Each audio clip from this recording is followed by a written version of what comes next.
Hola, hola. El día de hoy vamos a hablar acerca de la preservación de fertilidad en cáncer de cuello uterino.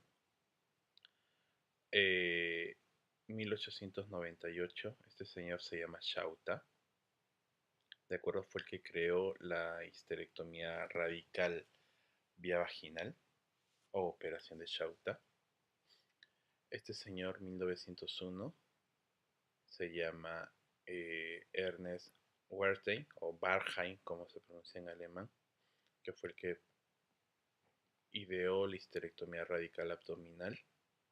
1921, este señor se llama Okabayashi, se apellidó Okabayashi, fue el que replanteó la técnica de la histerectomía radical para preservación nerviosa y después tuvo que pasar 80 años para que Daniel Darjant, el iniciador de la laparoscopía en cáncer ginecológico, eh, reviviera la histerectomía de Shauta. Fue el primero en realizar una traquelectomía radical por vía vaginal y el control regional, el control de ganglios lo hiciera por la paroscopía. ¿De acuerdo? Entonces, cuando hablamos de fertilidad, hablamos de dos cosas. Hablamos de control del tumor y hablamos del control regional de la enfermedad. Cuando hablamos de cáncer en general, tenemos que hablar de un control local y de un control regional, o sea, manejo del tumor y manejo de los ganglios. ¿Correcto? Entonces, la presentación se va a dividir en dos partes. La cirugía en sí, el manejo del tumor y la necesidad o no de la linfadenectomía. Entendamos lo siguiente. El 42% de los cánceres de cuello uterino diagnosticados ocurren en mujeres menores de 45 años. Entonces, cuando hablamos de cirugía conservadora de fertilidad, hablamos de tres procedimientos, de tres enfoques, ¿correcto? Un enfoque radical, o sea, no sacrificamos los principios oncológicos y continuamos siendo radicales. Esto se llama traquelectomía radical, ¿correcto? Existe un manejo individualizado que va a consistir en hacer un cono frío grande o hacer una traquelectomía simple, ¿ok? Y finalmente la tercera opción es un tratamiento experimental que se llama quimioterapia no adyuvante. Damos quimioterapia antes para reducir el tamaño del tumor. ¿Qué significa esto? Que existen muchos reportes de casos, pero aún no existe ningún estudio randomizado, clínicamente controlado, para recomendar este tipo de tratamiento. ¿Ok? Entonces, veamos. Vamos a hablar primero de la traquelectomía radical. La traquelectomía radical consiste en la amputación del cuello uterino con los parametrios muy cercanos a su inserción, o sea, al hueso pélvico. Es de dos tipos, la traquelectomía radical vaginal y la traquelectomía radical abdominal. Básicamente, ¿cuál es la indicación de la traquelectomía radical vaginal? Que el tumor tenga menos 2 centímetros o menos, ¿correcto? Esto va para los estadios 1A1 con invasión linfovascular, estadios 1A2 o estadios 1B1. ¿Ok? Entonces, ¿cómo completo? El criterio importante acá es que la histología sea favorable. ¿Qué es esto? Que sea un carcinoma escamoso, que sea un adenocarcinoma o sea un carcinoma adenoescamoso. Las células claras, los tumores carcinoides no son candidatos para preservación de fertilidad. ¿Ok? Entonces, ¿cómo evalúo que la tumoración esté localizada? Con resonancia. ¿Correcto? El mejor estudio para evaluar este tipo de pacientes es la resonancia magnética. ¿Ok? Entonces, veamos los trabajos que se han acumulado hasta el momento. Cuando evaluamos una nueva cirugía, evaluamos dos cosas. Primero, la seguridad quirúrgica y segundo, la seguridad oncológica. ¿Ok? Entonces, cuando vemos seguridad quirúrgica, encontramos que a corto plazo, al hacer una cirugía más pequeña, obviamente sangra menos, obviamente tiene menos estancia hospitalaria y duele menos, ¿ok? Entonces, esto es lo que se vio. ¿Qué más? Estamos dejando el útero, ¿ok? O sea, van a haber más problemas asociados. Básicamente, dispareunia y dolor pélvico, o sea, neuropatías, ¿correcto? Nuevamente lo mismo, los problemas asociados a la traqueotomía radical van a ser la dismenorrea, puede haber cierto grado de estenosis en el cuello, papanicolau anormales, sangrados intermenstruales, problemas con la sutura del cerclaje, ¿sí? Estenosis ísmica o amenorrea. ¿Ya? A ver, veamos. Nuevamente la comparación. Vemos que la traquelectomía radical vaginal lleva a menor tiempo, lleva un tiempo operatorio similar a la histerectomía radical. La pérdida de sangre es menor, menos transfusión, menos complicaciones intraoperatorias, menos infecciones, ¿correcto? Nuevamente, otro trabajo. Eh, Nos demuestra estos trabajos que la traquelectomía radical vaginal asistida por la paroscopía es confiable, es factible, se puede hacer, ¿correcto? Entonces,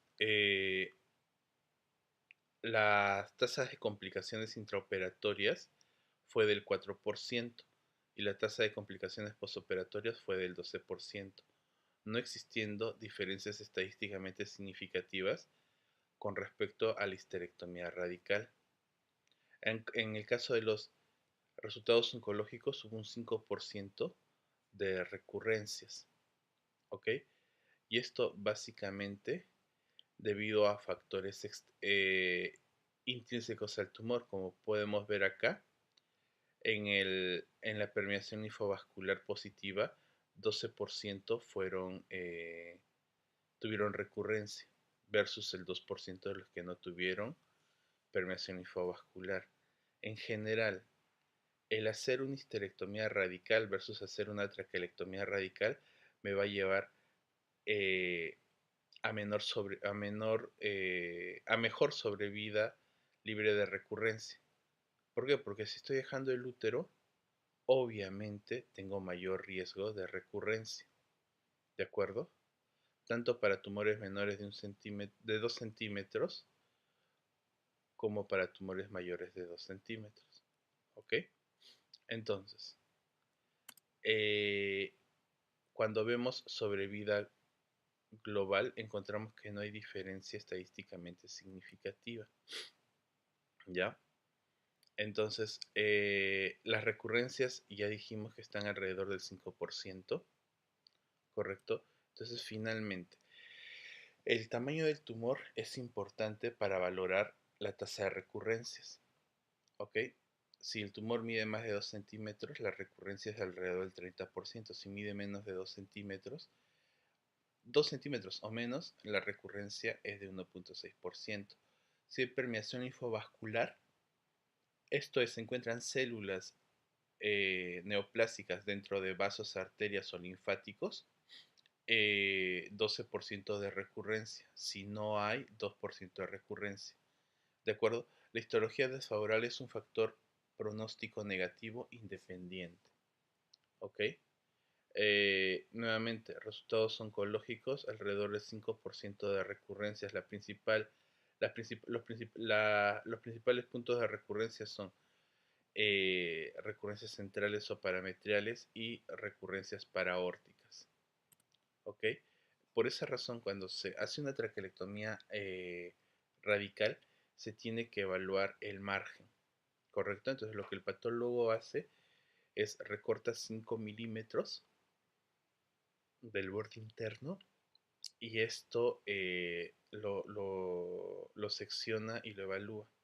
Entonces, nos indica eh, cómo está el margen. Se considera margen libre más de 5 milímetros del margen interno.